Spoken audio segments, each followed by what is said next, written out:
Good morning students. Welcome to Narayana Live classes. Today I am going to discuss about the key of 21st dated chemistry assignment of class 10.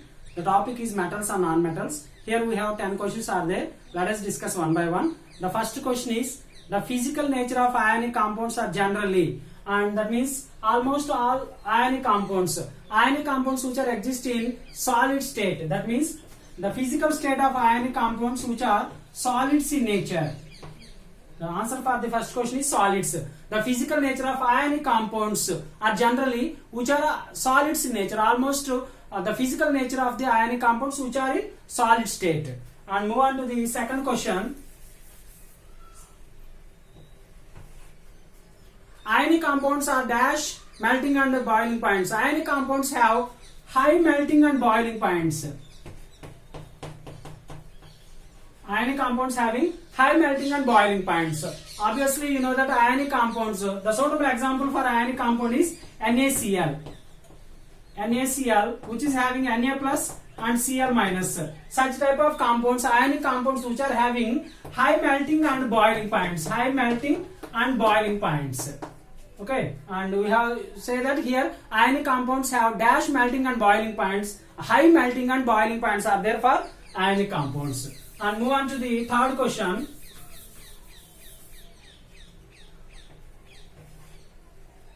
Dash compounds are generally soluble in water and insoluble in solvents such as kerosene and petrol. And you know that water is the aqueous solution, whereas kerosene and petrol is the organic solvents. And here the solvents dash compounds are generally soluble. Here electrovalent compounds are generally soluble. Electrovalent compounds are generally soluble in water. Those compounds means electrovalent compounds which is insoluble in solvents such as kerosene and petrol. Here the compounds which is easily soluble in water, those are the compounds of electrovalent. That means those are having the charges. Electrovalent means both positive and negative charges. Such compounds are electrovalent compounds which are generally soluble in water, that is the aqueous solvent, whereas insoluble in solvents such as kerosene and petrol, those are the organic solvents. And this is the answer for the third question. And move on to the fourth one.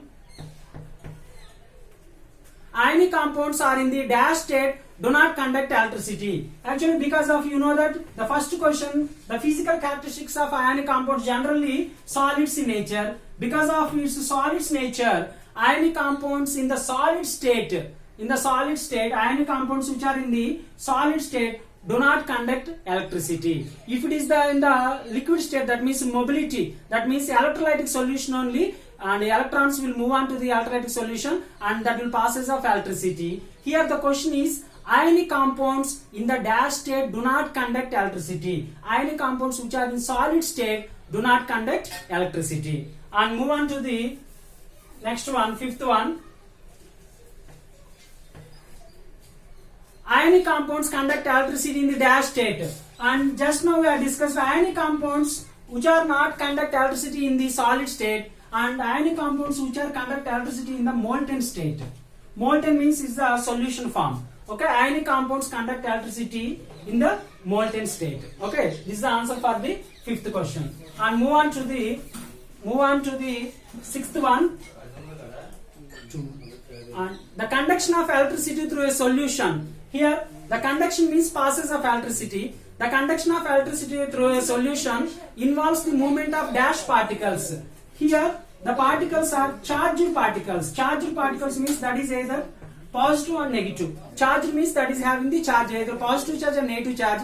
And such type of situation only we have to expect the passes of electricity. The question is the conduct of electricity through a solution involves the movement of dash particles. Here the charged particles.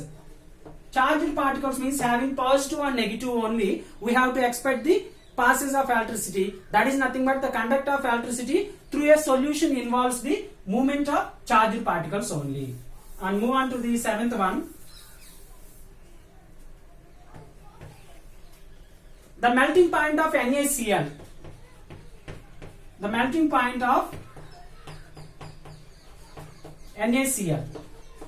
So sodium chloride is an ionic compound. Its melting point is and we have to measure in kelvins. Here it is the 1074 Kelvin.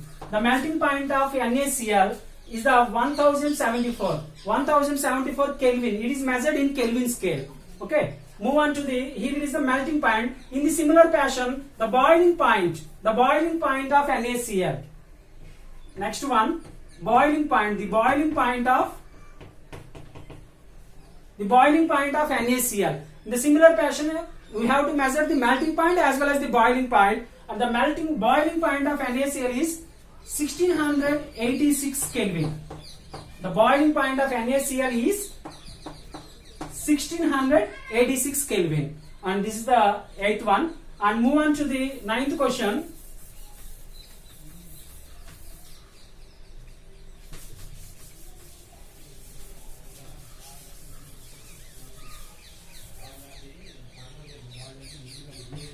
Move on to the 9th one. Ionic compounds are generally hard. You know that ionic compounds physical state is solid. Because that reason ionic compounds are generally hard. Ionic compounds are generally hard. Why it will be generally hard? Ionic compounds which are exist in solids. Because of exist in solids, the compounds which are hard in nature, and because of the dash between the positive and negative ions. Here we can expect the ionic compounds is nothing but electrostatic force of attraction between the positive and negative. And what type of forces we have to expect between the both positive and negative? A strong force of attraction. And we have to expect the strong force of attraction. Here strong force of attraction between the both positive and negative ions. Positive and negative ions. Because of availability of the strong force of attraction between the positive and negative ions, such compounds which are exist as a hard compounds. Ionic compounds are generally hard because of the strong electrostatic force of attractions between the positive and negative ion. This is the answer for the question. Here it is the strong force of attraction between the positive pole and negative pole. Because that reason ionic compounds generally hard in nature. And move on to the 10th one.